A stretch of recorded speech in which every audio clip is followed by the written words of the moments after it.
All right. Um, so this evening I was going to move the microphone over here so that you guys could actually hear me. Um, this evening I was going to do a live stream while I worked on Ken's Heron bird part two, and unfortunately, in the midst of trying to do that, I realized that my gimbal that I use that lets you see, like directly down, that uses my phone, uh, doesn't work with a pop socket.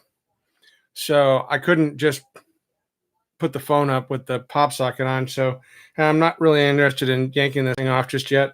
So instead, I went ahead and just focused on working on the drone and figured I would give you an update as to where it stands currently. So we've taken the bottom shell off, and we've taken the legs off, and we've got the main core exposed. And so the next step will be to desolder the engines on the inside of the boards here around the drone. And once the engines are desoldered, I'll remove them, as well as the LEDs that are at the end down here. These you actually have to take like a knife and lightly scrape away the plastic to pop these off. And then when you put the new ones on, you have to set them on, and then you have to melt the plastic so that it creates that sort of mushroom top. So tomorrow we will be desoldering and putting all of these components into the new frame. Once I get it all moved into the new frame and I know that everything is connected up and good, then we will do a test flight with just the body without the gimbal attached. This is just to make sure that the fall did not damage anything internally in here. So that's the plan, and I will have this soldered up tomorrow. But so there's the inside of the thing, and you can see the damage here that ripped that motor clean off. So I've got a replacement motor. Yeah. Hi. Where'd you go here? Yeah, you're not supposed to come in here right now, goofball. What are you doing? I'm doing a live stream. What do you think I'm doing? Logan. What? Goofball. Anyway, so that is the update for right now. Initially, I was going to try to do this when he took a nap. He doesn't take naps. If you guys have any questions, about repairing one of these or doing what I'm doing, feel free to ask them in the comments below, and I'll answer them. I can tell you that taking the body off of this one was pretty easy. Because with the damaged nacelle, I had a great starting point to be able to get the body to pop loose and release. So looking forward to finishing this thing tomorrow and getting a test flight out of it, and then getting a chance to let Ken know that at least part one is done. Next after that will be working on the gimbal still.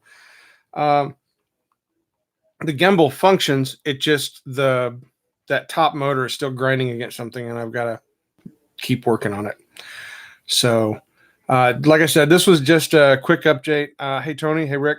This is just a quick update to let you guys know where the Heron Bird Part 2 stands. I didn't realize I was going to be back in one of these so soon, but yeah, I'm back in a Phantom again. So, which is fun. I have to admit, working on these is a little bit more fun than the Mavic because you got more room to maneuver and work with the internal components.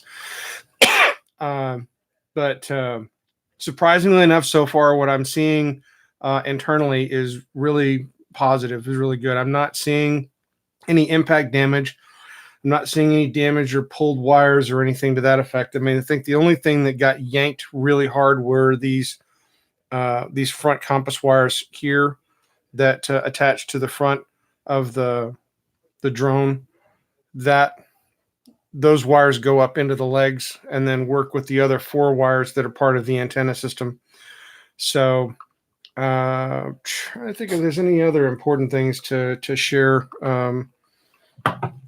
Not really. I mean, I just got a bunch of crap all over my desk now from taking this thing apart because DJI puts about 4 million screws in this thing. So I've got to police this stuff up, mark it down as to where it came from the drone so that I can easily put it back together again. And hopefully tomorrow I'll be able to do another live stream to share with you guys either the process of soldering this or maybe giving you guys a chance to see it get put back together. So that I think would be kind of interesting. I know that Ken is kind of excited to get this drone back. He wants to use it as a backup drone. And I think it would probably be a better backup drone than the Phantom 4 that he has. So anyway, you guys have an absolutely fabulous week, evening. Hope you guys had a great 4th of July. And Ken owes me big time. You know, Ken sends me these challenges, and I love working on it. Of course, I don't like seeing Ken crash drones. Obviously, that doesn't appeal to me at all. But whenever I have an opportunity to work on something like this, whether it be the Mavic that I got from Chris Rollins or the 2 Phantoms that I've gotten from Ken, I love doing this work. I love working on these drones. I still want to get this one knocked out, get the Fabric done, and then I really want to get my hands on a Spark. I really want to rebuild one. I'm fascinated with just how simple they are. And I figure if I can just go on eBay and find a for parts only Spark that somebody is just trying to get rid of, and as long as it doesn't have water damage, I'll pay the $50 and just start buying parts for it and try to put one back together again. I think that would be a fun thing to do. Other than that, you guys have a fabulous evening. Thank you very much for watching. And if you're around tomorrow, watch for a live stream. Take care. Now, in stream there, and then in there.